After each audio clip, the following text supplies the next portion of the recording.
Hello दोस्तों। तो आज एक न्यू वीडियो के साथ आए हैं।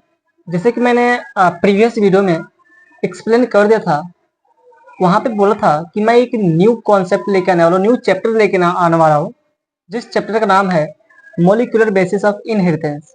देखो, इसमें जनरली हम डीएनए के बारे में डिस्कस करते हैं। Discuss about DNA.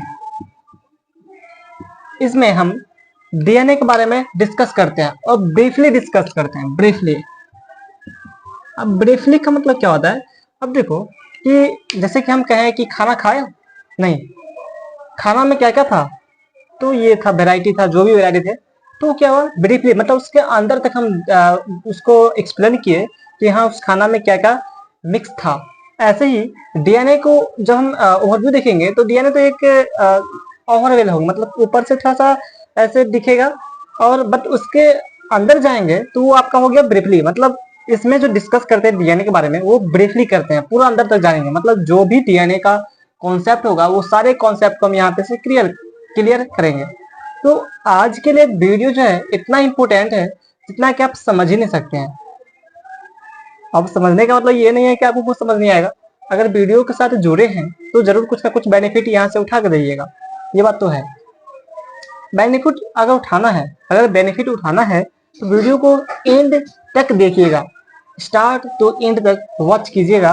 तो वीडियो को एक क्वालिटी बन जाएगा और साथ में आपका भी एक क्वालिटी बन जाएगा स्टडी का। देखो, जनरली तो हम अभी थोड़ा सा इंट्रो देने वाले हैं डीएनए के बारे में कि डीएनए रियली में होता क्या है।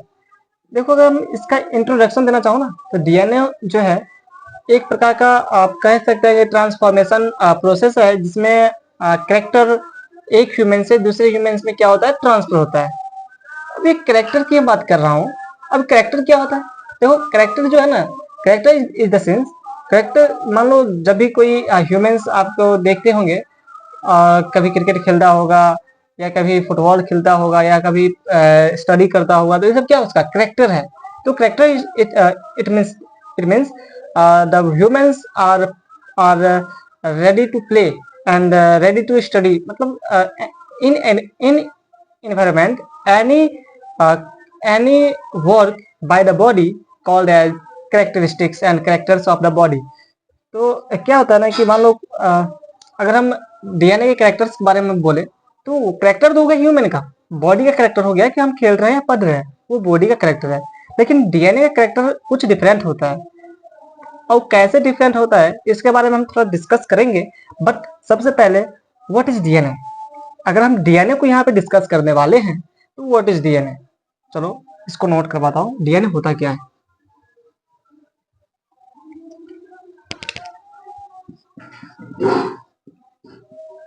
What is DNA? तो DNA it is nothing, DNA DNA DNA it is nothing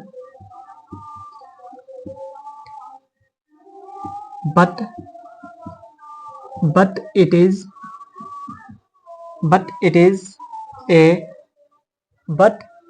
a component components which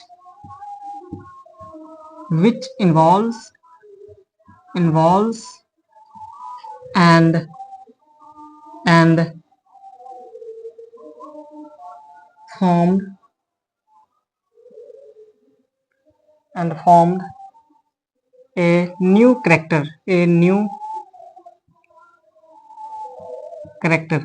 अब देखो, ये जो मैं डिफाइन किया हूँ डीएनए के बारे में, कि DNA it is nothing but it is a components which involves and form a new characters called as DNA. अब देखो, डीएनए के बारे में तो गूगल पे जब सर्च कीजिएगा what is DNA and explain DNA and introduction of DNA, तो बहुत सारा प्रोसेस दिखाएगा। जिसमें हेडलाइनिंग में बात करूं विकिपीडिया के अकॉर्डिंग, तो विकिपीडिया के अकॉर्डिंग जो डीएनए होता है ना, DNA it is a double helix of the model. That means एक ऐसे स्ट्रैंड होंगे, एक ऐसे स्ट्रैंड होंगे। विकिपीडिया के अकॉर्डिंग, विकिपीडिया बोलता है कि देखो डीएनए जो है ना, ये पॉलीन्यूक्लियोटाइड चेन्स है, मतलब कह सकते हैं दो, इसमें दो न्यूक्लियोटाइड चेन्स होंगे। एक ये हो गया nucleotide, that is 5 prime to 3 prime, 3 prime, 3 prime to 5 prime, ये हो गया पॉलीन्यूक्लियोटाइड चेन्स। इसमें दो पॉलीन्यूक्लियोटाइड चेन होंगे। ये हो गया आपका डीएनए का introduction by Wikipedia. And according to Wikipedia, DNA is a double helix of the model in which present two polynucleotide chains and form a transformation process and also produce new characters of any organism. ऐसे बोलेगा Wikipedia के according. तो देखा जाए तो new character को involve करना ही एक तरह का डीएनए का कैरेक्टर है, डीएनए का इंट्रोडक्शन है। थोड़ा सा और इसमें हम इन्वॉल्व करूं तो जैसे कि आप जानते हैं डीएनए फुल फॉर्म बता रहा हूं, full form of DNA, DNA का फुल फॉर्म बता रहा हूं। DNA it means deoxy, deoxy, deoxy ribose, ribose and it is nucleic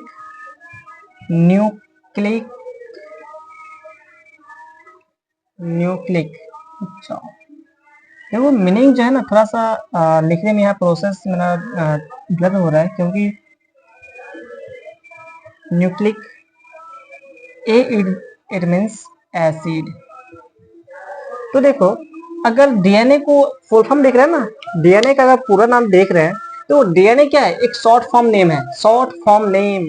तो डीएनए तो शॉर्ट फॉर्म है, इसका फुल फॉर्म क्या है, डीऑक्सी राइबोज न्यूक्लिक एसिड। अब देखो इसमें क्या लिखा है, deoxy ribose nucleic acid, it means यहाँ पे देखो डीऑक्सी, ऑक्सी डीऑक्सी मतलब यहाँ पे एब्सेंट ऑफ, ठीक से देखना क्या लिख रहा हूं, इसका मतलब है absent, absent of, absent of O2, O2 is it means oxygen, oxygen, oxygen.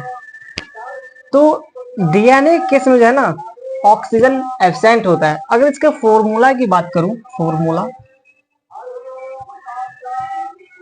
C5H10O4, इसमें ऑक्सीजन का कमी होता है। तो ये हो गया आपका डीएनए का फॉर्मूला। देखो बेसिकली आपको इतना जानना है डीएनए के बारे में कि DNA it is the DNA it is nothing but it is the components which involves and form a new characters of any organism। अगर विकिपीडिया के अकॉर्डिंग जानना चाहिए तो विकिपीडिया क्या बोलता है कि DNA is the double helix of the models and in which two strand are present और and involves and produce a new characters of any organism, ऐसे बोलेगा विकिपीडिया के अकॉर्डिंग। बट अब देखो डीएनए का जो शॉर्ट फॉर्म है वो तो डीएनए ही है, लेकिन डीएनए का फुल फॉर्म की हम बात करेंगे, डीएनए का फुल फॉर्म होता है डीऑक्सी राइबोज न्यूक्लिक एसिड। एक बार फिर लिख देता हूं क्योंकि इंपॉर्टेंट है। डीएनए का full form, D it means deoxy, deoxy, okay deoxy, और इसमें कुछ राइबोज लग जाता है क्योंकि डीएनए जो है ना, डीएनए राइबोज से एक्सट्रैक्ट किया गया था, इसीलिए इसमें राइबोज लग जाता है। तो डीऑक्सी राइबोज, ये हो गया डीऑक्सी राइबोज। एन का मतलब होता है न्यूक्लिक, न्यूक्लिक, और ए का फुल फॉर्म होता है एसिड, ACID एसिड। तो डीएनए का फुल फॉर्म हो गया deoxy ribose nucleic acid. DNA का फॉर्मूला हो गया C5H4O4। अब देखो इसमें O4 क्यों है, क्योंकि इसमें ऑक्सीजन क्या है, एब्सेंट है। डीऑक्सी मतलब ऑक्सीजन एब्सेंट, यहाँ पे लिखो ना deoxy it means absent of oxygen. तो इसमें एक ऑक्सीजन की कमी हो जाता है, इसीलिए इसका फॉर्मूला हो जाता है C5H10O4। लेकिन होना क्या चाहिए, C5H10O4 होना चाहिए, बट डीएनए केस में डीऑक्सी होता है, ऑक्सीजन का एब्सेंस होता है, इसीलिए यहाँ पे ऑक्सीजन एक कम हो जाता है, तो फॉर्मूला हो जाता है C5H10O4। ये हो गया इंट्रोडक्शन ऑफ डीएनए। तो अब चलो स्टार्ट करता हूँ। देखो यहाँ पे चूंकि हम बात किया हूँ, जब डीएनए का फुल फॉर्म देखा तो फुल फॉर्म आ गया डीऑक्सी राइबोज न्यूक्लिक एसिड। यहाँ पे न्यूक्लिक एसिड होता क्या है, थोड़ा सा ये भी जानूं कि न्यूक्लिक एसिड होता क्या है, what is nucleic acid and what do you mean by nucleic acid. आप न्यूक्लिक एसिड के बारे में क्या समझते हैं, थोड़ा इसके बारे में डिस्कस कर ही लेता हूँ, अच्छा चीज है। तो अगर हम डीएनए का बात करें तो डीएनए के बारे में हम डिस्कस कर लिए, ब्रीफली डिस्कस कर दिया हूँ। देखो ये तो अभी ओवरव्यू दे रहा हूँ, ठीक है ना, वीडियो का भी इंट्रोडक्शन चल रहा है। और छोड़ो क्या बताऊं, बात करता हूँ न्यूक्लिक एसिड के बारे में।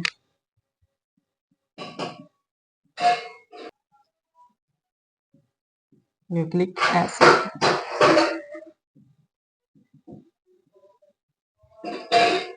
तो सबसे पहली बात कि न्यूक्लिक एसिड होता क्या है।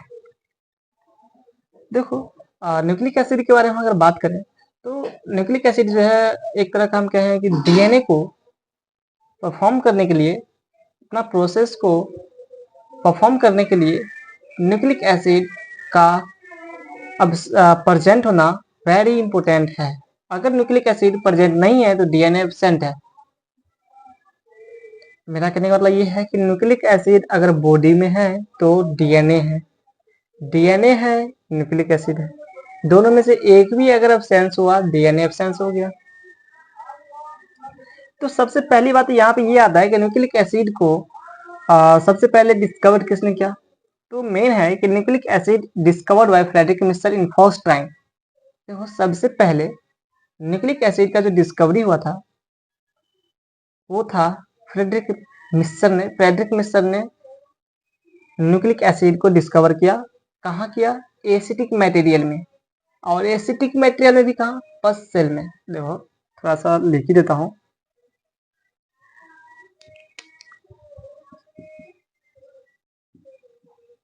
Discovery of nucleic acid, discovery of nucleic acid by Frederick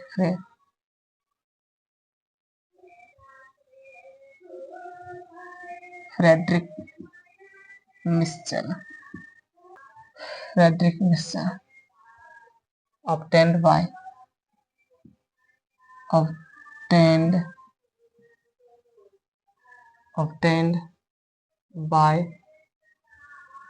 acidic material of a cell। देखो यहाँ पे क्या लिखा हूँ, एक पॉइंट में पूरा न्यूक्लिक एसिड का जो हिस्ट्री था वो सारी को इसमें इंट्रोड्यूस कर दिया हूँ। देखो न्यूक्लिक एसिड के बारे में जो बोला कि न्यूक्लिक एसिड डीएनए के लिए वेरी इंपॉर्टेंट रोल प्ले करता है न्यूक्लिक एसिड। अब जब हम न्यूक्लिक एसिड के बारे में बोला कि डीएनए का वेरी इंपॉर्टेंट फैक्टर्स है, वेरी इंपॉर्टेंट पॉइंट्स है, की है, तो इसका डिस्कवरी के बारे में बात की। तो इसमें लिखा डिस्कवरी ऑफ न्यूक्लिक एसिड का discovery by Frederick Miescher. Frederick Miescher के द्वारा किया गया, ऑब्टेन्ड बाय एसिटिक मटेरियल, जिन्होंने एसिटिक मटेरियल से ऑब्टेन किया ऑफ फर्स्ट सेल। यानी कहने का मतलब ये है कि फ्रेडरिक मिस्टर जो थे वो न्यूक्लिक एसिड को फर्स्ट सेल के एसिटिक मटेरियल से क्या किया, एक्सटेंड किया, ऑब्टेन किया, एक्सट्रैक्ट किया। ओके, मतलब देखो फिर से फ्रेडरिक मिस्टर जो थे उन्होंने न्यूक्लिक एसिड को फर्स्ट सेल के एसिटिक मटेरियल से ऑब्टेन किया। अब चलो एक बार फिर से इसको nuclein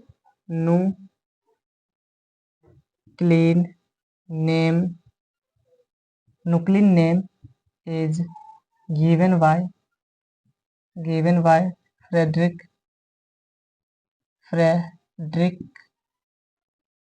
Misser। nuclein name given by Frederick Misser। second, but nucleic acid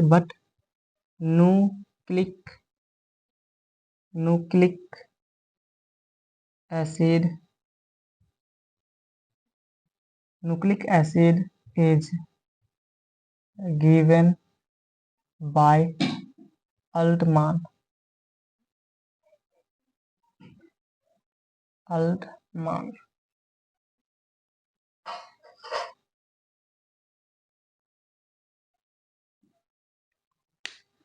तो ये हो गया हिस्ट्री ऑफ न्यूक्लिक एसिड। पूरा जो देख रहे हैं ये हिस्ट्री ऑफ न्यूक्लिक एसिड का हिस्ट्री है, जिसमें सबसे पहला point, key point, discovery of nucleic acid by Frederick Miescher, name nuclein. मतलब ये कि जब न्यूक्लिक एसिड को डिस्कवरी किया फ्रेडरिक मिक्सर ने, उन्होंने इसका नाम न्यूक्लिन दिया था, जो ऑब्टेंड किया था acidic material of first cell के एस्टिक मटेरियल से ऑब्टेंड किया था। सेम इसको कोवलेट कर दिया हूँ, जिसको सबसे पहले पॉइंट में दिया, nucleic acid given by Frederick Miescher और नेम न्यूक्लिन, ऐसे लिख देता हूँ, प्रोवाइड नेम छोड़ो, nucleic acid present in acidic material of first cells, nuclein name is given by Frederick Miescher and but nucleic acid जो नाम दिया था उसका नाम था अल्टमान। ये हो गया हिस्ट्री ऑफ न्यूक्लिक एसिड। अब थोड़ा आगे बढ़ता हूँ तो और मालूम चलेगा।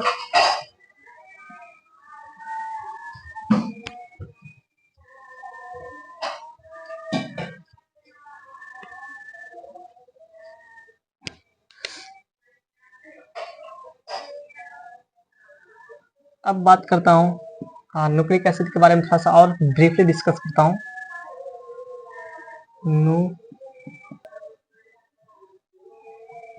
न्यूक्लिक एसिड, देखो न्यूक्लिक एसिड की हम बात करें तो इसका दो टाइप्स होते हैं, जिसमें फर्स्ट डीएनए होता है, सेकंड आरएनए होता है।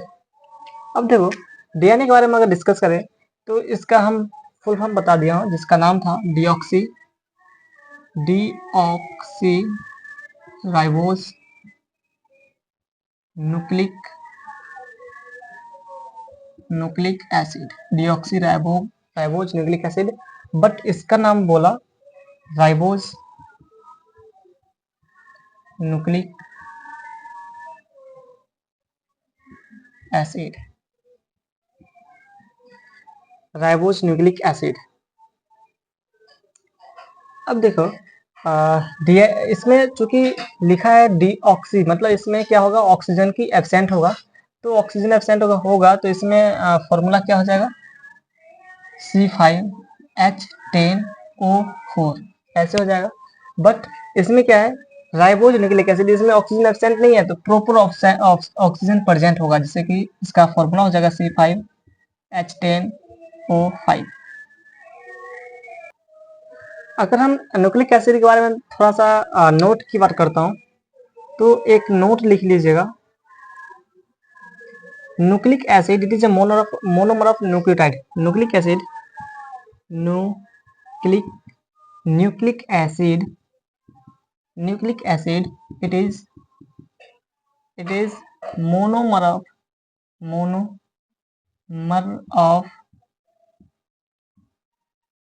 nucleotide। Nucleic acid it is monomer of nucleotide. अब इस मोनोमर का मतलब क्या है, देखो मोनोमर इट मीन्स, देखो कोई भी एक होता है मेड, जब कोई भी आप मटेरियल को बाई कीजिएगा या खरीदिएगा तो उस टाइम आप क्या करते हैं, उसका रेट पता करते हैं, उसका रेट क्या है या मटेरियल में क्या क्या प्रेजेंट है, ऐसे पता करते हैं। तो मोनोमर का मतलब ये है कि जैसे कि कोई मेडिसिन आप लेते हैं तो मेडिसिन कैसे बना है, किससे बना है, क्या क्या उसमें प्रेजेंट है, उस सब का देखभाल करते हैं। यानी monomer it means it is made up of,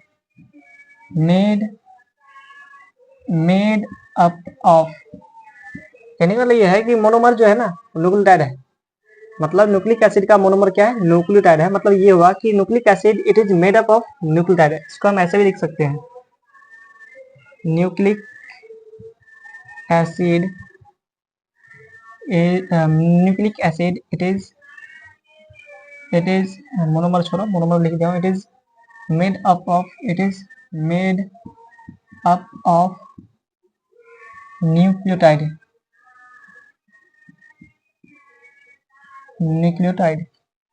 हो गया। तो जब ये न्यूक्लियोटाइड के बने होते हैं तो अब इसमें न्यूक्लियोटाइड का क्या मतलब है ना, कि अगर न्यूक्लिक एसिड न्यूक्लियोटाइड के बने होते हैं तब न्यूक्लियोटाइड क्या है, व्हाट इज न्यूक्लियोटाइड, थोड़ा सा इसको भी हम डिस्कस कर लेता हूँ और तब इस वीडियो को यहीं एंड करूँगा। फिर क्योंकि लॉन्ग वीडियो बनाऊंगा तो मेरे पास ना क्या होना चाहिए, टाइम होना चाहिए जिसको हम एक्सप्लेन कर सकूं। कोई भी कॉन्सेप्ट है ना आजकल 1 आवर 2 आवर्स प्रॉपर कंज्यूम करता, तो कंज्यूमर के लिए टाइम होना चाहिए, मेरे पास इतना टाइम नहीं है। तो चलिए हम बात करते हैं न्यूक्लियोटाइड के बारे में। न्यूक्लियोटाइड न्यूक्लियोटाइड की हम बात करूं तो न्यूक्लियोटाइड में मेनली 3 टाइप्स आ जाते हैं, जिसमें सबसे पहले आ जाएगा पेंटोज शुगर। सेकेंड आ जाएगा फॉस्फोरिक एसिड, जिसको हम फॉस्फेट भी बोलूंगा, फॉस्फोरिक एसिड, और इसी को हम फॉस्फेट भी बोलता हूँ, फॉस्फेट। नंबर 3 में आ जाएगा नाइट्रोजीनियस बेस। Nitrogenous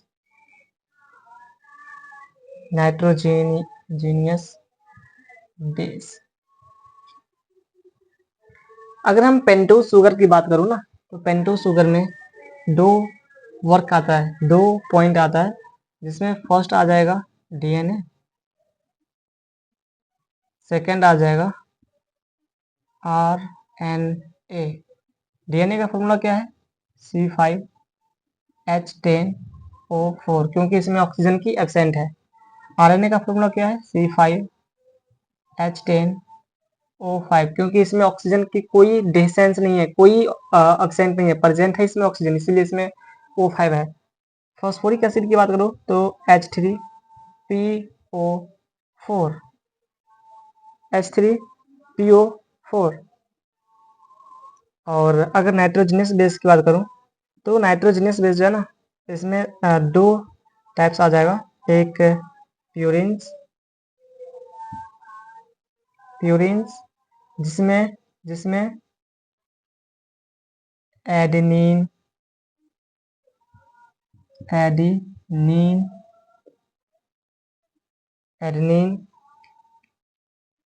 guanine.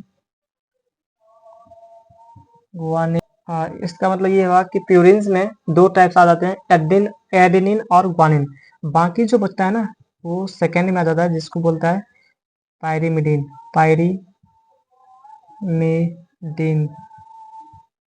वैसे इसको हम फिर से दिखा देता हूँ बोर्ड के आगे, जिसमें सबसे पहले आ जाएगा एडेनिन, आ गया ग्वानिन आ गया, तो आएगा साइटोसिन, फिर आ जाएगा थायमिन, और फिर आ जाएगा यूरेसिल। हमने स्टार्ट किया हूँ न्यूक्लियोटाइड। न्यूक्लियोटाइड क्या है, मोनोमर है। किसका मोनोमर है, तो हम कहेंगे न्यूक्लिक एसिड का। ओके, तो हम बात कर रहा हूँ न्यूक्लियोटाइड के बारे में। तो न्यूक्लियोटाइड जो है ना, इसमें 3 कंपोनेंट आते हैं। फर्स्ट कंपोनेंट है ये फॉस्फेट, सेकंड कंपोनेंट है या नाइट्रोजनस थर्ड कंपोनेंट है। फर्स्ट कंपोनेंट में आ गया पेंटोज शुगर, जिसमें डीएनए आता है और आरएनए आता है। सेकंड कंपोनेंट आ गया फॉस्फोरिक एसिड, जिसको फॉस्फेट बोलता हूँ, इसका फॉर्मूला आ जाता है H3PO4। थर्ड है नाइट्रोजनस बेस। अब नाइट्रोजनस बेस को फिर से मैं डिस्कस कर देता हूँ, क्योंकि नीचे में आपको दिख नहीं रहा होगा प्रॉपर।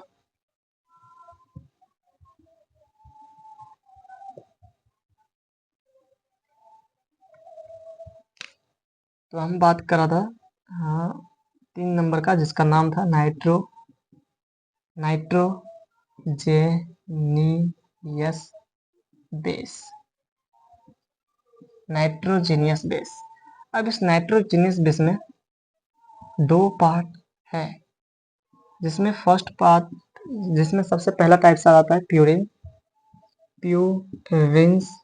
इस प्यूरिन्स में 2 टाइप्स के न्यूक्लियोटाइड प्रेजेंट होता है, जिसमें सबसे पहले आता है एडेनिन, इसका शॉर्ट फॉर्म है ए, यानी इसका साइन है ए। फिर है गुआनिन, गुआनिन जिसका शॉर्ट फॉर्म है जी।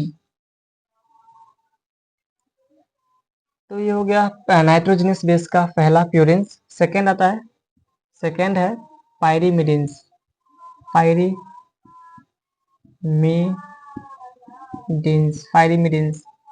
और इस पायरीमिडिन्स में 3 नाइट्रोजनस बेस न्यूक्लियोटाइड्स प्रेजेंट होते हैं, जिसमें सबसे पहले आएगा साइटोसिन, साइटोसिन जिसका शॉर्ट फॉर्म है सी। फिर आएगा थाइमिन जिसका शॉर्ट फॉर्म है टी, थाइमिन। और लास्ट है यूरेसिल, यूरेसिल जिसका शॉर्ट फॉर्म है यू। हो गया। जब इतना थोड़ा बोल ही दिया हूँ, इतना दिखाई दिया हूँ, तो चलो